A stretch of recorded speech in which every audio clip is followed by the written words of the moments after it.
Bismillahirrahmanirrahim.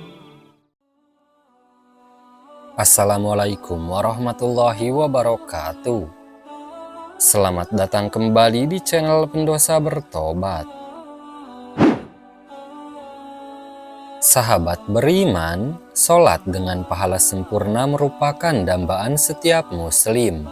Sebab dengan sifat sholat yang seperti itulah seseorang merasakan pengaruh yang luar biasa, yaitu mencegah diri dari perbuatan keji dan mungkar. Sehingga sebagai muslim kita wajib mengetahui perkara-perkara yang dilarang dalam sholat, karena perbuatan ini bisa mengurangi kesempurnaan pahala sholat seseorang, meski tidak membatalkannya. Agar sholat kita diterima Allah, maka sebaiknya kita mengetahui perbuatan-perbuatan yang terlarang di dalam sholat. Berikut ini ada 11 perbuatan yang terlarang dalam melaksanakan sholat. 1. Mengarahkan pandangan ke atas. Hal ini berdasarkan hadis Rasulullah SAW. Hendaklah suatu kaum itu memilih berhenti mengarahkan pandangan ke arah langit ketika berdoa di dalam sholat, atau pandangan mereka tidak akan kembali pada mereka. Hadis riwayat Muslim.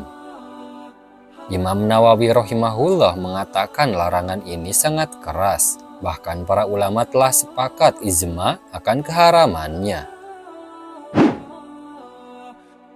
2. Menoleh tanpa keperluan. Menoleh apabila ada keperluan maka diperbolehkan. Namun jika menolehnya tidak ada hajat maka ini terlarang, karena merupakan perampokan dari setan pada seseorang yang sedang sholat.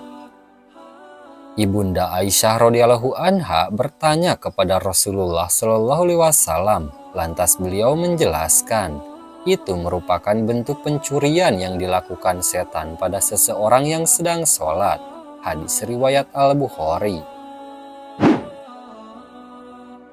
3. Membunyikan jari-jari tangan. Perbuatan ini sering kita jumpai pada seseorang yang sedang sholat, yakni menggerak-gerakan jari jemari hingga mengeluarkan suara. Ini termasuk perbuatan sia-sia yang sepatutnya tidak dikerjakan seorang muslim ketika sholat. Apabila membunyikan jari-jari terlalu sering, maka haram hukumnya. Namun jika kadangkala saja, maka hal ini dibenci. Hal ini bersumber dari Syubah, mantan budak Ibnu Abbas radhiyallahu anhu, yang menceritakan, saya sholat di samping Ibnu Abbas, lalu aku gerakan jari-jariku sehingga menggerakkan suara. Tatkala selesai sholat, ia langsung menegurku, engkau membunyikan jari-jarimu padahal engkau sedang sholat. 4. Menguap.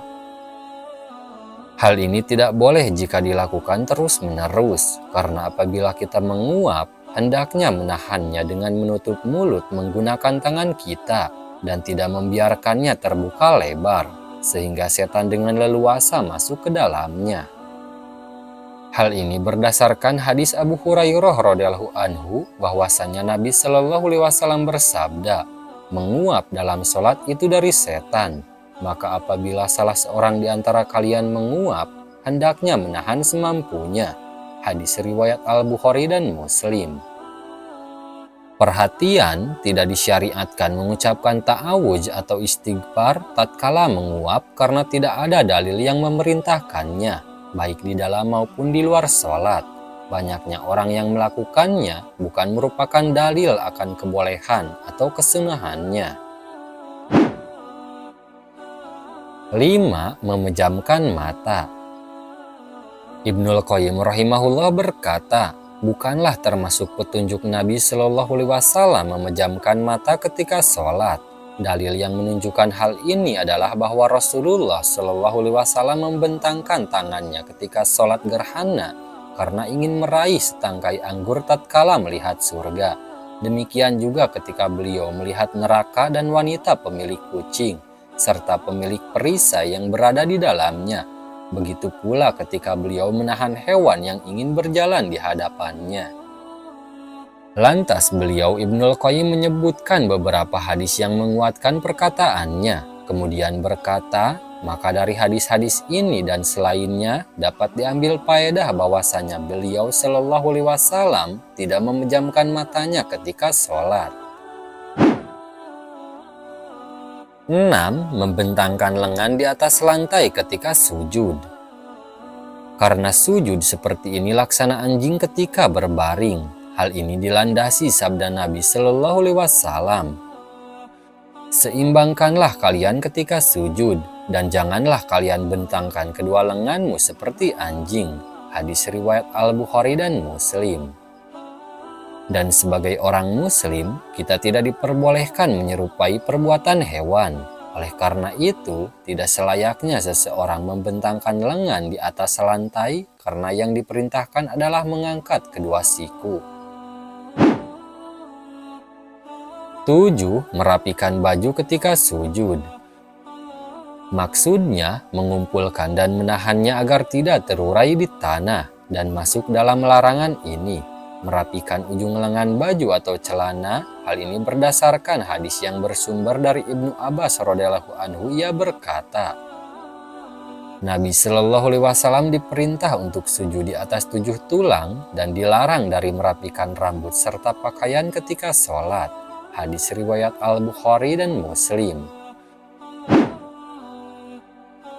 8. Duduk iko.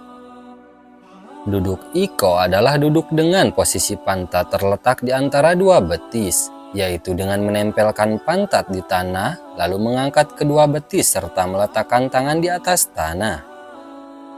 Sifat duduk semacam ini tidak diperbolehkan dalam sholat, karena menyerupai duduknya setan dan anjing. Hal ini berdasarkan hadis dari Aisyah radhiyallahu anha menyifati sholat Nabi. Rasulullah Shallallahu Alaihi Wasallam melarang dari ukbatus syaiton. Hadis riwayat Muslim. Yang dimaksud ukbatus syaiton adalah iko, sebagaimana penjelasan di atas. Sifat duduk iko ada 2 macam. Yang pertama, sebagaimana penjelasan di atas, dan itu tidak diperbolehkan dalam sholat. Dan yang kedua, meletakkan pantat di atas kedua tumit yang ditegakkan. Dan inilah yang disyariatkan ketika seseorang duduk di antara 2 sujud, sebagaimana pembahasan yang telah lalu. 9. Sujud di atas suatu benda yang tinggi bagi orang yang sakit. Orang yang sakit apabila masih mampu sujud di atas lantai, maka ia wajib melakukannya. Namun bila ia tidak mampu, maka cukup berisyarat dengan kepala dan tidak wajib baginya meletakkan bantal atau semisalnya untuk sujud di atasnya. Suatu saat Rasulullah Shallallahu Alaihi Wasallam pernah mengunjungi salah seorang sahabat yang sedang sakit. Beliau menjumpainya sedang sholat menghadap sepotong kayu yang ia gunakan untuk meletakkan dahinya. Lalu Rasulullah berisyarat agar ia membuang kayu itu dan mengambil bantalnya. Kemudian Rasulullah bersabda, "Jauhkan bantal tersebut darimu. Jika engkau mampu sujud di atas tanah, maka lakukanlah. Namun jika tidak, maka cukuplah menggunakan isyarat, dan jadikanlah sujudmu lebih rendah dari rukumu." 10. Membersihkan kerikil pada tempat sujud dan melakukan perbuatan sia-sia dalam sholat. Banyak sekali yang melalaikan kita dalam sholat, termasuk dengan membersihkan kerikil pada tempat sujud serta perbuatan sia-sia lainnya. 11. Berbarengan atau mendahului imam ketika sholat berjamaah. Nah, itu dia sahabat beriman, 11 perbuatan yang terlarang di dalam melaksanakan sholat.